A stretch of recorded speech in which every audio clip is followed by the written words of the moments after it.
Everyone. आज जो topic हम लोग डिस्कस करने वाले हैं वो है इंडिसेस। इनिशियल लेवल पे बहुत सारे स्टूडेंट्स को ये चैप्टर काफ़ी कंफ्यूजिंग लगता है, बट आज जो कॉन्सेप्ट्स हम लोग देखने वाले हैं उसके बाद आई कैन अश्योर यू कि मोस्ट ऑफ द डाउट्स जो है आपके वो क्लियर हो जाएंगे।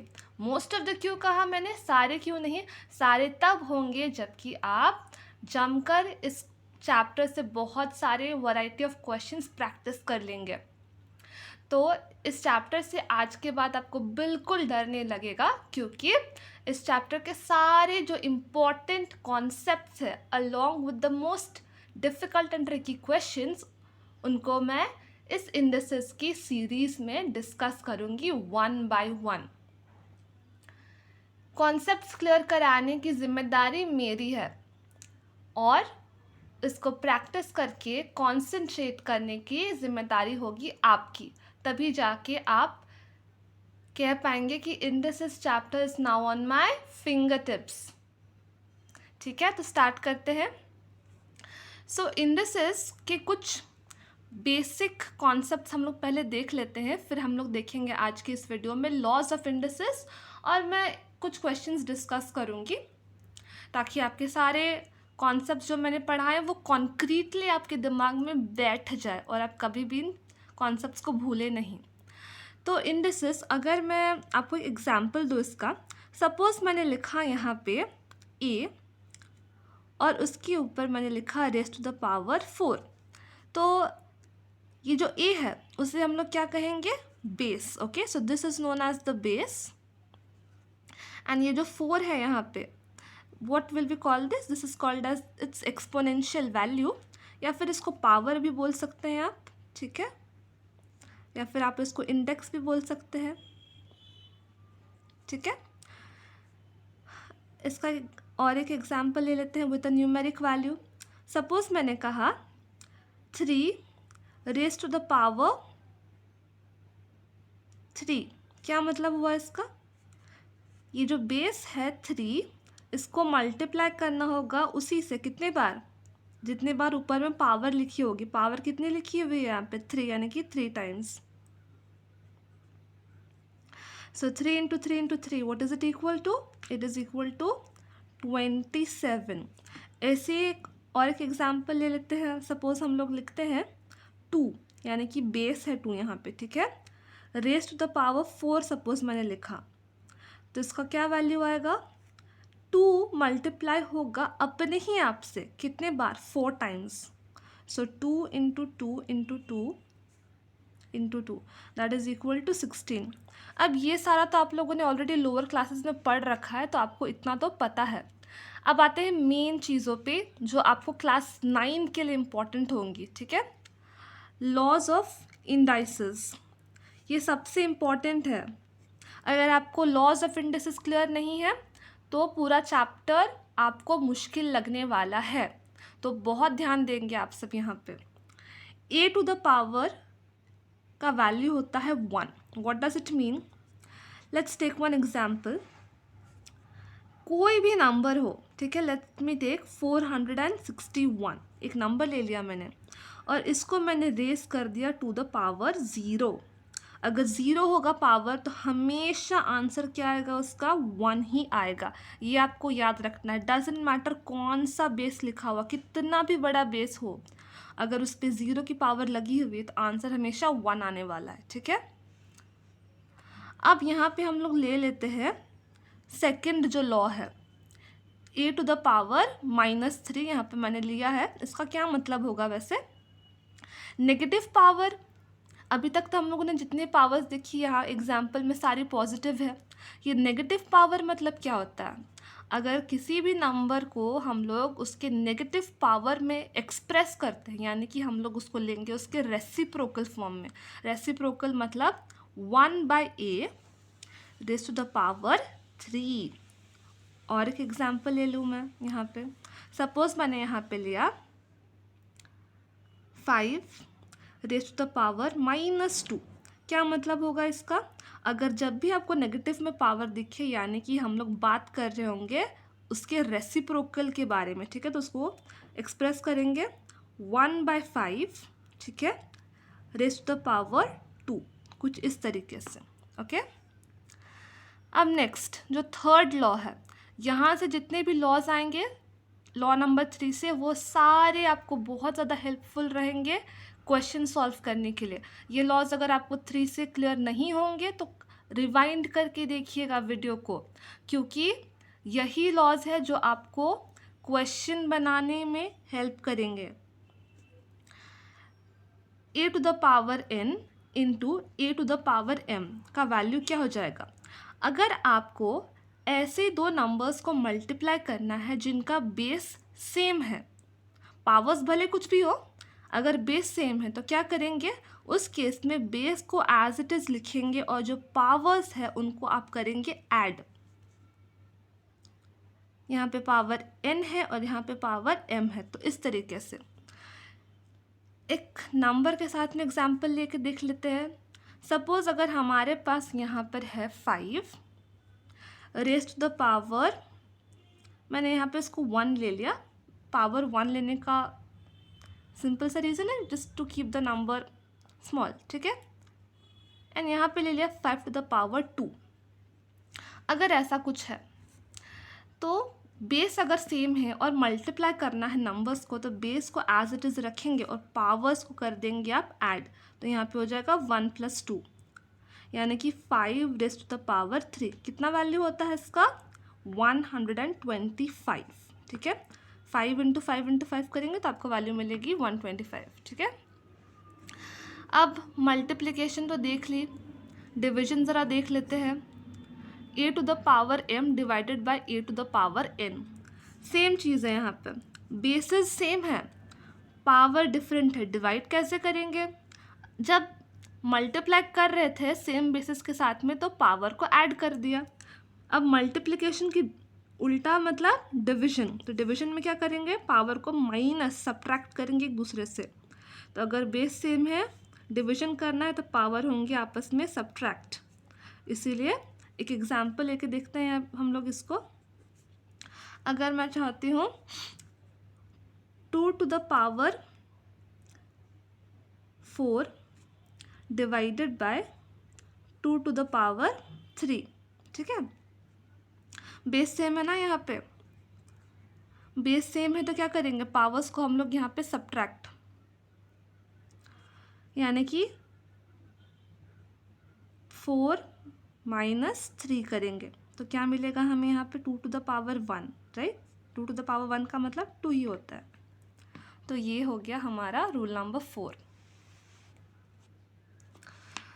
अब रूल नंबर 5 पे आते हैं। रूल नंबर 5 क्या कहता है? अगर यहाँ पे हमारे पास दो अलग अलग बेस है बट पावर आप क्या देख पा रहे हैं? पावर तो सेम है। अब क्या करेंगे इस केस में? अगर पावर सेम है तो कोई दिक्कत नहीं है, आप बेसिस को आपस में मल्टीप्लाई करिए ना, ठीक है। और दोनों में सेम पावर है ना, तो उसको कॉमन ले सकते हैं दोनों को, ऐसे, ठीक है। अगर आपकी पावर सेम है बट बेस डिफरेंट है तो बेसिस आप नॉर्मली मल्टीप्लाई करेंगे और पावर को कॉमन ले लेंगे। इसका सिंपल एग्जांपल मैं आपको दिखाती हूँ। अगर मैं आपको लिखती हूँ यहाँ पे 5 raise to the power 2 multiplied by 2 raise to the power 2, ठीक है। हम लोग क्या देख पा रहे हैं? यहाँ पे बेस तो अलग है पर पावर सेम है, तो कैसे सॉल्व करेंगे इसको? आगे बेस को आपस में मल्टीप्लाई करेंगे और जो पावर है उसको कॉमन ले लेंगे दोनों के लिए, इस तरीके से। सो 5 2 इज 10, 10 का स्क्वायर, 10 का स्क्वायर कितना होता है? 100, तो आंसर आ गया इसका 100, ठीक है। अब नेक्स्ट देखते हैं। बेस यहाँ पे अलग है बट पावर सेम है और करना क्या है आपको? आपस में डिवीजन करना है। कोई बात नहीं, जिस तरीके से आप नॉर्मली डिवाइड करते हैं वैसे डिवीजन करेंगे बेसिस का, a डिवाइडेड बाय b। और पावर क्योंकि सेम है तो सेम पावर दोनों के ऊपर ले सकते हैं एक साथ में कॉमन, इस तरीके से, राइट। तो एक एग्जाम्पल के साथ में ये ज़्यादा क्लियर हो जाएगा, ठीक है। अगर आपको डिवाइड करना है, let's say 5 square divided by, यहाँ पे मैं ले लेती हूँ 2 स्क्वायर, ठीक है। क्या करेंगे, जिस तरीके से हम लोग इसको, अच्छा मैं इसको थोड़ा सा सिंपल कर देती हूँ यहाँ पे नंबर्स को, ताकि आप लोगों को ये हल्का सा ज़्यादा इजी लग जाए, ठीक है। इसको मैं ले लेती हूँ 10 स्क्वायर, ठीक है, डिवाइडेड बाय 2 स्क्वायर, ताकि इजी रहे आपके लिए नंबर्स। तो ये होगा 10 डिवाइडेड बाय 2, और ये जो पावर है वो कॉमन ले लेंगे, ठीक है। सो 10 को डिवाइड करेंगे 2 से तो क्या मिलेगा 5, और ये जो पावर है ये बच जा रही है, तो 5 स्क्वायर का मतलब होता है 25। What are we going to get, answer will be 25, okay. अब जो नेक्स्ट रूल पे हम लोग आते हैं, लॉ नंबर 7, ये बहुत ही इम्पॉर्टेंट लॉ है, बहुत ज़्यादा इम्पॉर्टेंट, क्योंकि ये है फ्रैक्शनल इंडिसेस। अभी तक आपने नेगेटिव में इंडेक्स देख लिए, पॉजिटिव देख लिए इंडाइसेस, बट ये फ्रैक्शनल इंडिसेस ये क्या चीज़ है, ये आपका मोस्ट इम्पॉर्टेंट कॉन्सेप्ट है, जो सिर्फ और सिर्फ आप लोग को क्लास 9 में भी आप देख रहे होंगे ना। इससे पहले के सारे लॉस तो शायद आपने प्रीवियस क्लासेस में कर रखे हैं, ये लॉ आप अभी करेंगे इस साल, तो यहाँ पे ध्यान देंगे। a to the power m/n, अगर कभी भी आपको फ्रैक्शनल इंडेक्स दिया हुआ होगा तब इसको लिखेंगे कैसे, it is going to be equal to nth root of a raise to the power m। क्या है हम लोगों ने यहाँ पे, देखिए a का जो बेस है वो एज इट इज़ लिखेंगे, जिस भी नंबर को इंडेक्स का जो डिनोमिनेटर होगा उसको एक्सप्रेस करना होगा एज द रूट, ठीक है। और उसके बाद में m जो बचेगा यहाँ पे वो इस तरीके से होल एज अ पावर लगेगी। एक एग्जांपल के साथ में आपको मैं बताती हूँ। सपोज मैं लिखती हूँ यहाँ पे 8 का पावर 1/3, तो इसका क्या मतलब होगा, 8 एज इट इज़ लिखेंगे, ठीक है, रूट लगाएंगे यहाँ पे, रूट के बाहर कौन सा वैल्यू जाएगा, रूट के बाहर में रूट पे लगेगा वो वैल्यू जो डिनोमिनेटर में है। यहाँ पे डिनोमिनेटर में क्या है 3, तो 8 का 3rd रूट, ठीक है, यानी कि यहाँ पे क्यूब रूट ऑफ 8, और बाहर में क्या वैल्यू बच जा रहा है आपका 1, तो 1 एज इट इज़ यहाँ पे बाहर रहेगा, ठीक है। तो क्यूब रूट ऑफ 8 कितना होता है 2 रेज़ टू द पावर 1 का मतलब होता है 2 ही। बहुत ध्यान से समझेंगे इसको, ठीक है। एक और एग्जांपल ले लेती हूँ इसी का ही मैं, यहाँ पे सपोज मैं ले लेती हूँ 25 raise to the power, let's say 3/2, ठीक है। ये फ्रैक्शनल पावर है 3/2 की। कैसे करेंगे, 25 एज इट इज़ रखेंगे, ठीक है। कौन सा रूट होगा, ये 2nd रूट होगा, क्यों, बिकॉज डिनोमिनेटर में क्या है इंडेक्स के 2, तो it will be square root of 25, और यहाँ पे पावर क्या जाएगी ओवर 3, ठीक है। सो स्क्वायर रूट ऑफ 25 कितना होता है 5, पावर कितनी बची हुई है यहाँ पे ऊपर में, और 3, 5 cube means 5 × 5 × 5 that is equal to 125, ठीक है। इस तरीके से सॉल्व करना होगा इसको। एक और एग्जांपल ले लेते हैं, let's take 16 raise to the power 2 by not 2, let's take it 3/4, okay. क्या करेंगे, 16 को एज इट इज़ लिखेंगे, रूट के यहाँ पे कौन सा वैल्यू लिखेंगे, डिनोमिनेटर में जो होगा 4, तो यहाँ पे गया 4, ठीक है, और जो वैल्यू बची यहाँ पे 3, इसको यहाँ लिखना है, whole power of 3. So this will be 4th root of 16. तो मतलब इसको ब्रेक करते हैं हम लोग, ठीक है. ब्रेक करेंगे अगर हम लोग इसको यहाँ पे ऐसे प्राइम फैक्टर्स में 16 का प्राइम फैक्टराइजेशन कीजिए आप लोग, तो आपको मिलेगा 2 इंटू 2 इंटू 2 इंटू 2 इंटू 2, ठीक है. प्राइम फैक्टराइजेशन आप करेंगे, फैक्टराइज कीजिए नॉर्मली, ठीक है. और उसके बाद में क्या बचा हुआ था यहाँ पे 3, तो 3 लिखेंगे यहाँ पे. कितने का पेयर बनेगा, क्योंकि यहाँ पे स्क्वायर सॉरी जो रूट के बाहर का वैल्यू कितना है 4, यानी कि 4 का पेयर बनाना है यहाँ पे. 1 2 3 4 4. Okay, so what value will come out of the root 2. 2 का पावर कितना, 2 का power 3. So this will be 2 to the power 3, that is 2 cube. 2 cube का वैल्यू होता है 8, ठीक है. तो ये एक बहुत ज़्यादा इम्पॉर्टेंट कॉन्सेप्ट था फ्रैक्शनल इंडिसेस का. ओके, इसके अलावा एक और एक और लॉ है जो आपको सीखना है, जो अगेन बहुत इम्पॉर्टेंट होगा, ठीक है. लॉ नंबर 8 पे ज़रा ध्यान डालिएगा. a raise to the power m whole raise to the power n. अब देखिए पावर का पावर, इसको कैसे सॉल्व करेंगे, पावर का पावर है, यानी कि a raise to power m whole value raise to the power n. इसको हम लोग लिखेंगे a raise to the power m into n. दोनों जो पावर्स होंगी वो आपस में मल्टीप्लाई होंगी, ठीक है.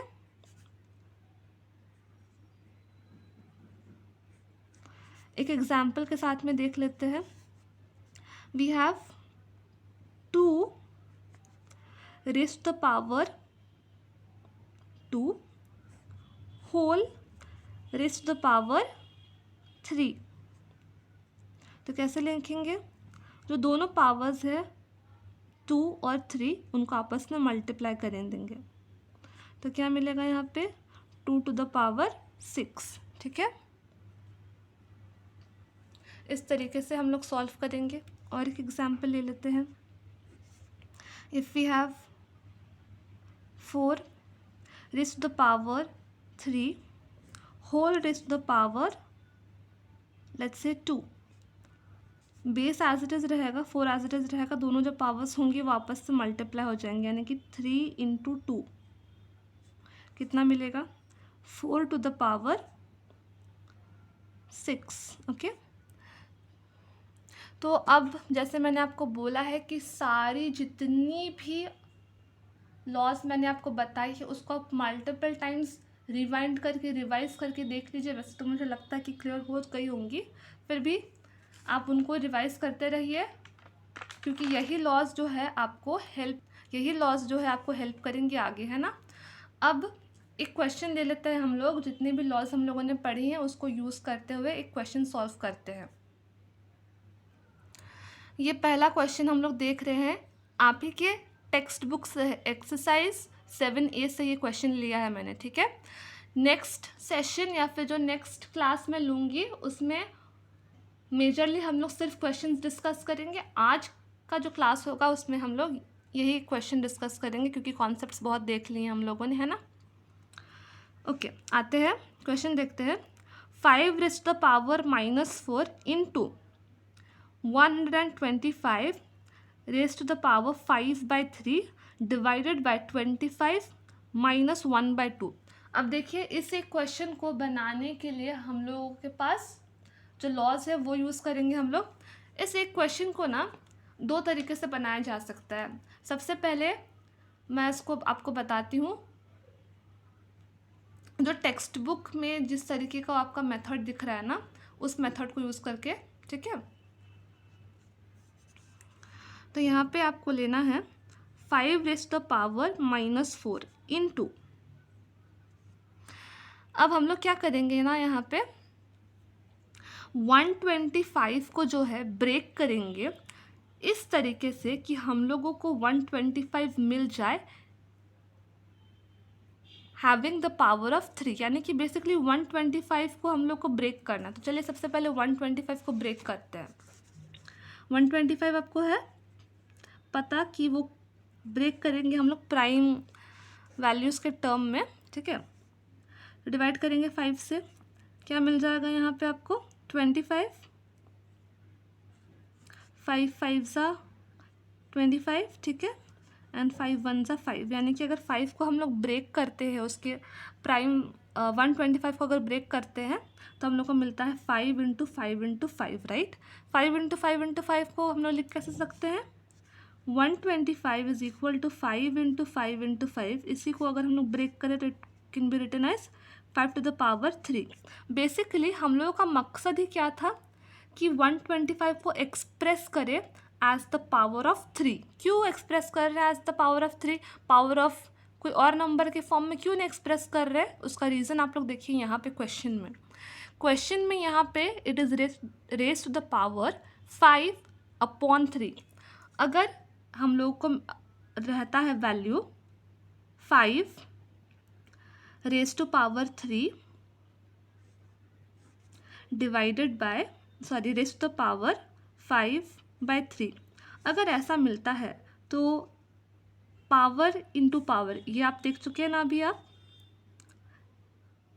a to the power m raise to whole raise to power n, अगर ऐसा रहता है पावर इंटू पावर करते हैं ना हम लोग m into n।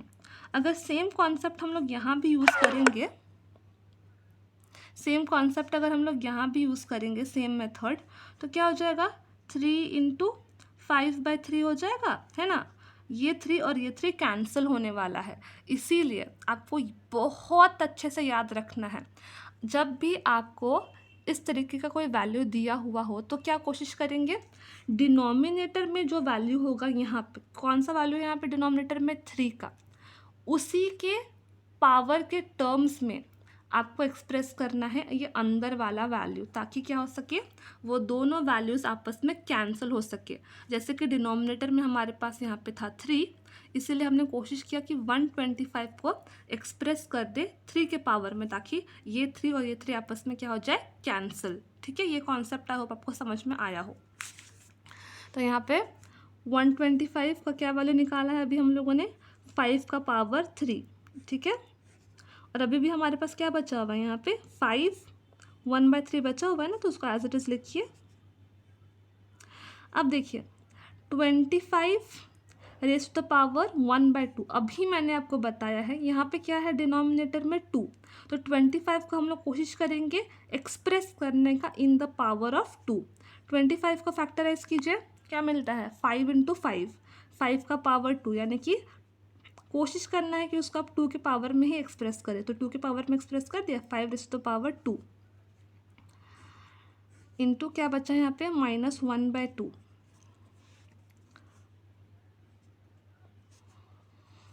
Power into power क्या होता है, मल्टीप्लाई होता है, ऑब्वियसली पावर का पावर आपस में मल्टीप्लाई होता है। 3 इंटू 5/3, ये 3 और ये 3 क्या हो गया, कैंसिल, डिवाइडेड बाय पावर का पावर आपस में मल्टीप्लाई होता है, सॉरी मल्टीप्लाई नहीं होता है, क्या होता है, डिवाइड होता है, कैंसिल आउट होता है। पावर इंटू पावर आपस में आप क्या करेंगे, पावर इंटू पावर मल्टीप्लाई, ठीक है। तो ये जो 2 है और ये जो 2 है क्या होगा, आपस में कैंसिल होगा। Always remember if you are going to have a value like this, हमेशा आप क्या करेंगे, इसी तरीके से सॉल्व करेंगे इसको, ठीक है। क्या बचा यहाँ पे, 3 कैंसिल होने पर 5 to the power 5 divided by, यहाँ पे आपको बचा 5 to the power -1, so you get. अब यहाँ से सॉल्व कीजिए, आपको पता ही है 5 और यहाँ पे भी बेस क्या है 5, जब भी बेस सेम होते हैं तो पावर्स को क्या करते हैं, अगर मल्टीप्लाई करने जा रहे हैं तो पावर को करते हैं सब्ट्रैक्ट या फिर ऐड, क्या करते हैं आप बताइए, हम लोग करते हैं पावर्स को ऐड, ठीक है। जब भी मल्टीप्लाई कर रहे हैं और बेस अगर सेम है तो पावर हमेशा ऐड होंगी, ठीक है। तो -4 + 5, ये वाला पोर्शन आप एज इट इज़ छोड़ दीजिए अभी के लिए, पहले इतना सॉल्व कीजिए। -4 + 5 क्या बचेगा 1, ठीक है, divided by 5 raise to the power -1। अब अगर हम लोग क्या करना चाह रहे हैं, यहाँ पे डिवाइड करना है और बेस जो है सेम है तो पावर को करेंगे आपस में सब्ट्रैक्ट। सो माइनस कितना, यहाँ पे पावर है -1,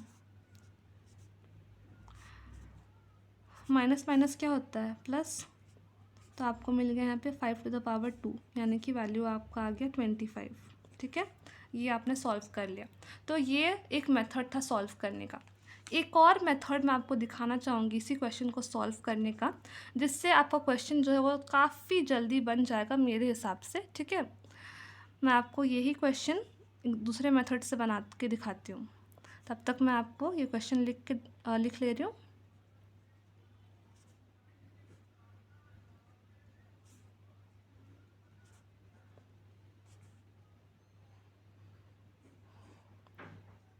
ठीक है, अगर हम लोग इस पे यूज़ करते हैं फ्रैक्शनल इंडाइसिस वाला लॉ, तो कैसे बनेगा ये, बहुत जल्दी बन जाएगा।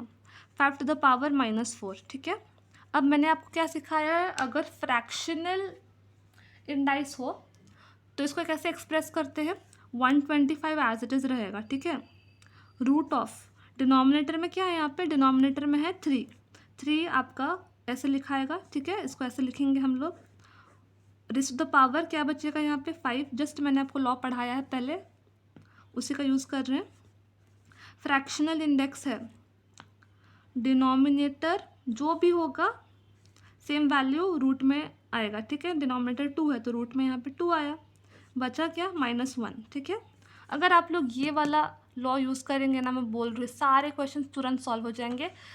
टेक्स्ट बुक में आपको ये मेथड दिया हुआ है जो कि थोड़ा सा लेंदी है, आप अगर चाहे तो आप ये वाला मेथड यूज़ कीजिए, जो भी आपको ठीक लगता है दोनों में से कोई भी आप यूज़ करेंगे, मार्क्स आपको पूरे ही मिलने वाले हैं। ठीक है, इस मेथड से देख लीजिए। अब 125 किसका क्यूब है, जस्ट देखा है हमने अभी हम लोगों ने, 125 क्यूब है 5 का, तो यहाँ पे लिखे हम लोग 5, क्या बचा है यहाँ पे 5 डिवाइडेड बाय 25 का स्क्वायर रूट, 25 किसका स्क्वायर है 5 का, तो 5 लिखेंगे यहाँ पे, पावर क्या बचा हुआ है यहाँ पे -1। ठीक है, अब सॉल्व करेंगे नॉर्मली हम लोग। 5 raise to the power -4 into 5 raise to the power 5, same base से मल्टीप्लाई करना है, पावर्स करेंगे हम लोग ऐड, -4 + 5। ठीक है, पावर्स ऐड कर रहे हैं, divided by 5 raise to the power -1, क्या मिलेगा यहाँ पे हम लोग +5 -4 यानी कि 1, divided by 5 to the power -1। Same base है, पावर को हम लोग डिवाइड मतलब पावर सेम बेस है और डिवाइड करना, तो पावर को क्या करेंगे आपस में सब्ट्रैक्ट, 1 -1, यानी कि यहाँ पे मिलेगा 5 टू द पावर 2, बिकॉज -1 जो है यहाँ पे आपको माइनस माइनस प्लस मिलेगा। ठीक है, 5 स्क्वायर का वैल्यू कितना होता है 25। ठीक है, तो देखा आपने, कम स्टेप्स में आप लोगों ने इस रूल को यूज़ करके सॉल्व कर लिया। सेम जब आपने ये वाला लॉ यूज़ किया था तब भी आपको आंसर मिल गया था, खाली थोड़ा सा लेंदी था, बट आपको जो भी मेथड या फिर जो भी लॉ ज़्यादा समझ में आता है आप उसकी हेल्प से ये सॉल्व कर सकते हैं। नेक्स्ट जो वीडियो होगा उसमें मैं आपको एक्सरसाइज के बाकी क्वेश्चंस कराऊंगी। ठीक है, और आपको जिस भी क्वेश्चन में डाउट होंगे आप उसको प्लीज़ कमेंट सेक्शन में बता सकते हैं मुझे। तब तक के लिए thank you, bye bye, all the best.